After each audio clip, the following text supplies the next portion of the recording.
प्रधानमंत्री ने कहा, कोरोना से बचाव के लिए टीकाकरण जरूरी, प्रोटोकॉल का पालन करें। बढ़ते संक्रमण को देखते हुए सभी मुख्यमंत्रियों से की बात।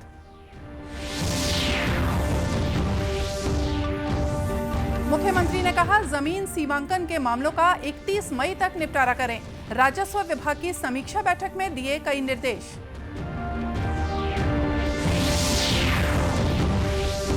गृह मंत्री ने कहा कि विकास कार्यों से कम हो रही माओवादी घटनाएं, 1 माह में 57 माओवादियों ने किया आत्मसमर्पण।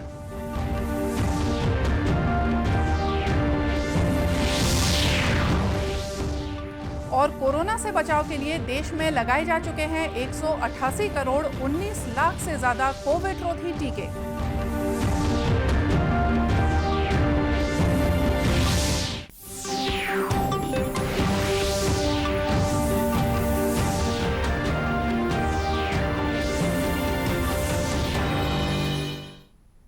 नमस्कार, आप देख रहे हैं दूरदर्शन समाचार। मैं हूं मोनिका शर्मा और आइए अब देखते हैं समाचार विस्तार से।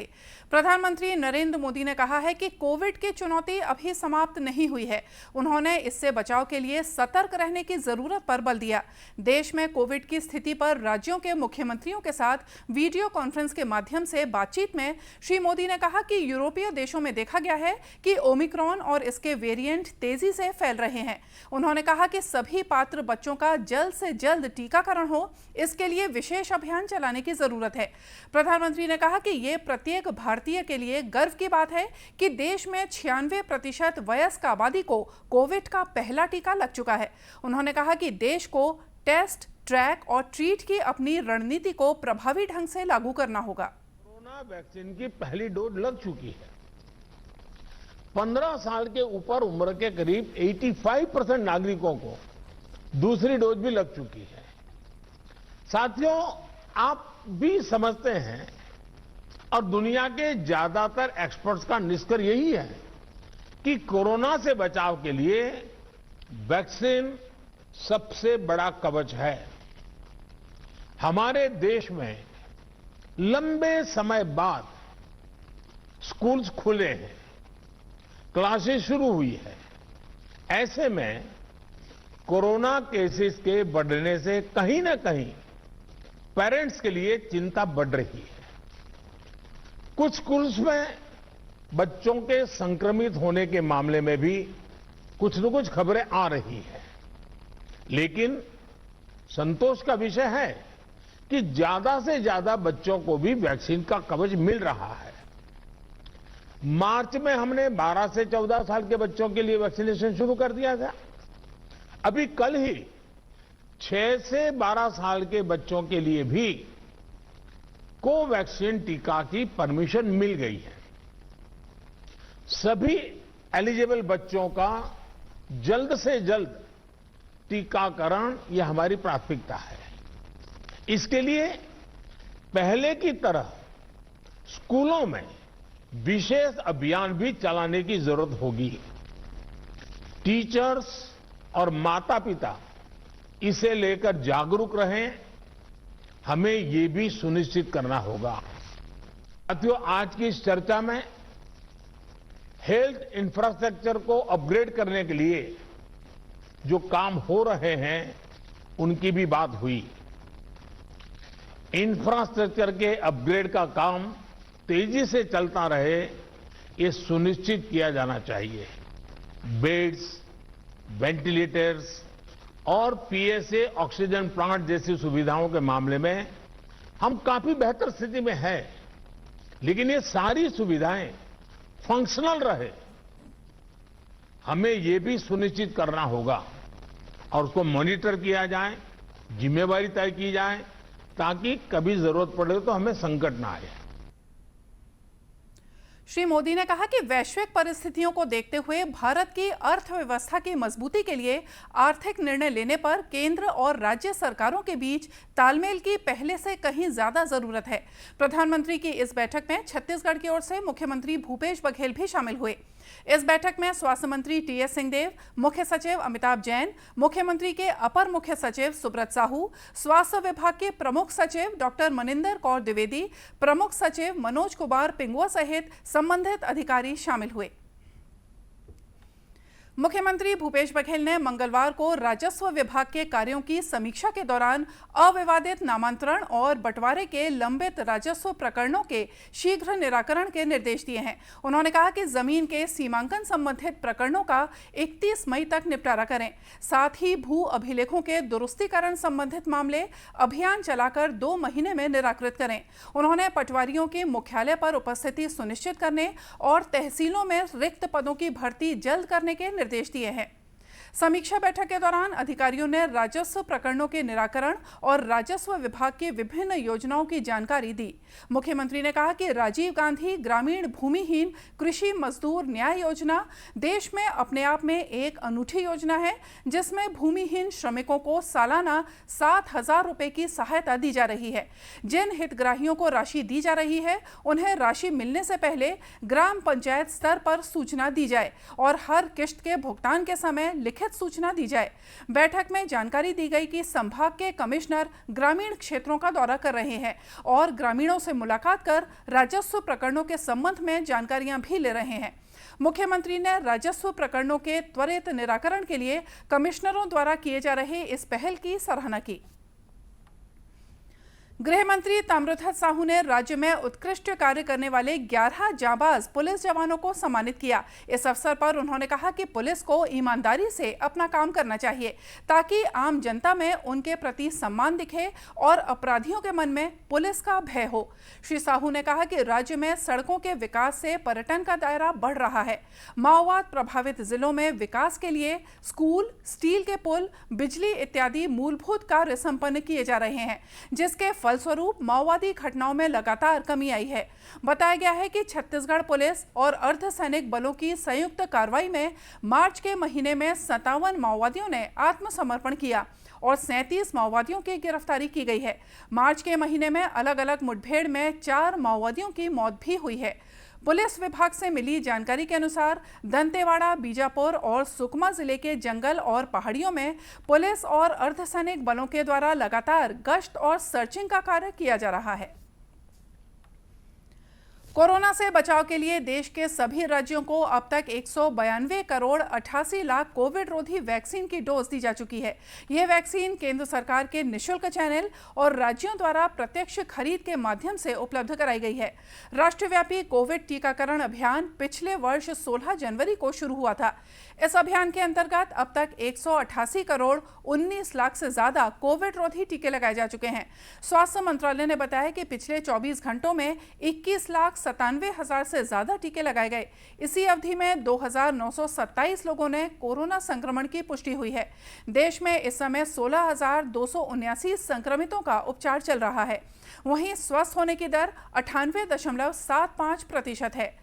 इधर छत्तीसगढ़ में पड़ोसी राज्यों में कोरोना के बढ़ते हुए मामलों को देखते हुए पिछले 10 दिनों में संक्रमित हुए मरीजों की ताजा स्थिति का सर्वे शुरू कर दिया गया है। स्वास्थ्य विभाग की रिपोर्ट के अनुसार पिछले 7 दिनों में कोरोना के 23 नए मरीज मिले हैं। वहीं पिछले 24 घंटों में प्रदेश में 4,911 सैंपलों की जांच की गई, जिसमें 7 व्यक्ति कोरोना संक्रमित पाए गए हैं। प्रदेश में वर्तमान में औसत पॉजिटिविटी दर 0.14% है। जांजगीर के कृषि विज्ञान केंद्र में किसान मेले का आयोजन किया गया। इस मेले में अतिथि के रूप में सांसद गोहराम अजगल्ले और जांजगीर चांपा क्षेत्र के विधायक नारायण चंदेल शामिल हुए। उन्होंने कहा कि किसान मेले में लोगों को खेती की नई पद्धति से परिचित कराया जा रहा है। किसानों को जैविक खेती की ओर अग्रसर होने के लिए प्रेरित भी किया जा रहा है। सभी जिलों में भारत सरकार के निर्देश पर यह किसान मेले का आयोजन किया गया। किसान मेले का जो प्रमुख उद्देश्य और हेतु है कि पूरे देश में, छत्तीसगढ़ प्रदेश में किसानों को ऑर्गेनिक खेती की तरफ जागरूक किया जाए। किसान जो है वो देसी पद्धति से खेती करे और देसी पद्धति से इसलिए खेती करे कि देसी पद्धति से जो खेती और फसल जो उगता है, जो अनाज पैदा होता है, उसका साइड इफेक्ट नहीं होता। कृषि विज्ञान केंद्र के वैज्ञानिक राजीव दीक्षित ने बताया कि भारत सरकार के निर्देश पर यह कार्यक्रम आयोजित किया गया है। इसमें आसपास के गांव के किसान शामिल होकर इस मेले का लाभ उठा रहे हैं। नई नई तकनीकों को किसानों तक पहुंचाना, आज जो देश में चल रहा है प्राकृतिक खेती, जैविक खेती और साथ ही साथ विभिन्न ऐसे आयाम जिससे किसान अपनी आर्थिक आमदनी को सुधार सकें, इस परिप्रेक्ष्य में ये मेला रखा गया था, जिसमें उद्यानिकी विभाग से आए, रेशम विभाग से आए, कृषि विज्ञान केंद्र के वैज्ञानिकों सभी ने विभिन्न प्रदर्शनों का यहाँ पर प्रदर्शन भी किया, जिससे हमारे किसान भाई उसको देखकर जागरूक हों। विभिन्न धान की वैरायटियाँ, सब्जियों की वैरायटियाँ और सब्जियों की जो खेती है उसकी जानकारी, तकनीकी जानकारी, ये सब जानकारी जो है किसान भाइयों को इस मेले में प्रदान की गई। मेले में पहुंचे किसानों ने कहा कि यहां आकर उन्हें खेती किसानी से संबंधित नई जानकारियां मिल रही हैं। इसके लिए उन्होंने आयोजकों को धन्यवाद भी दिया। कृषि विज्ञान केंद्र जांजगीर में शामिल हुए हैं, कृषि वैज्ञानिक द्वारा बहुत बढ़िया मतलब किसान मतलब आगे बढ़े के टेक्निक नया उन्नत किस्म के जमा किसान मन आगे बढ़ सकी, 2 फसल 3 फसल लेके और नया तकनीक से लाख के खेती, मशरूम की खेती एक बारे में जानकारी दी से बहुत अच्छा लगी से। इस किसान मेले में उन्नत तकनीक से खेती करने की विधि और खेती के उपयोग में आने वाली नई मशीनों का प्रदर्शन भी किया गया था। और आइए अब देखते हैं कुछ खबरें जिलों से।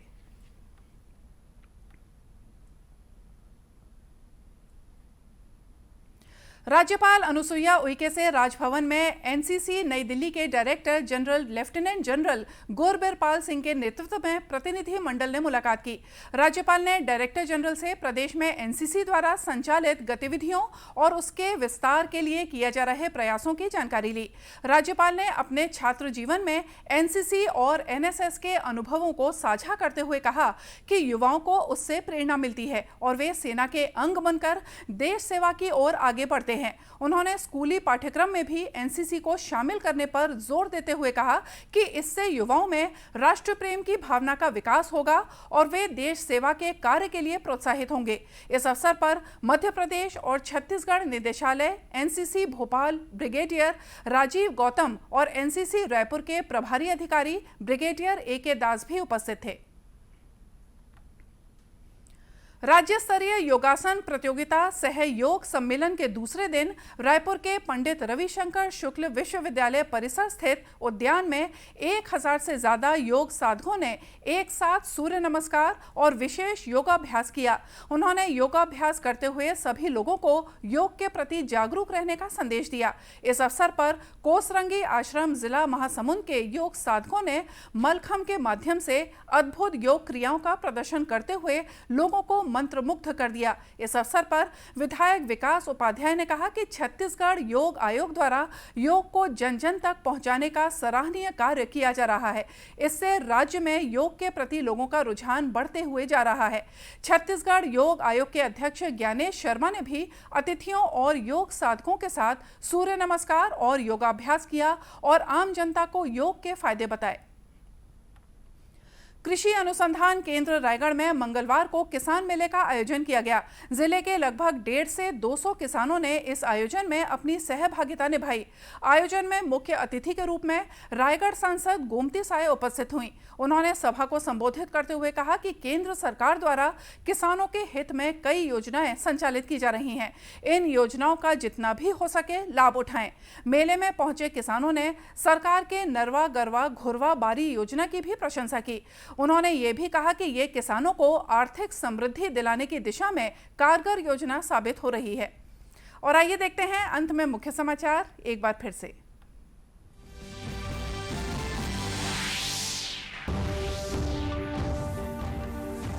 प्रधानमंत्री ने कहा, कोरोना से बचाव के लिए टीकाकरण जरूरी, प्रोटोकॉल का पालन करें। बढ़ते संक्रमण को देखते हुए सभी मुख्यमंत्रियों से की बात। मुख्यमंत्री ने कहा, जमीन सीमांकन के मामलों का 31 मई तक निपटारा करें। राजस्व विभाग की समीक्षा बैठक में दिए कई निर्देश।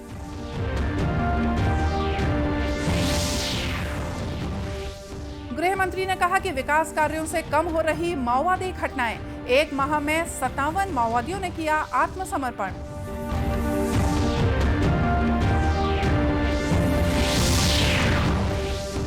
और कोरोना से बचाव के लिए देश में लगाए जा चुके हैं 188 करोड़ 19 लाख से ज्यादा कोविड रोधी टीके। और इसी के साथ ये समाचार बुलेटिन यही समाप्त हुआ। नमस्कार।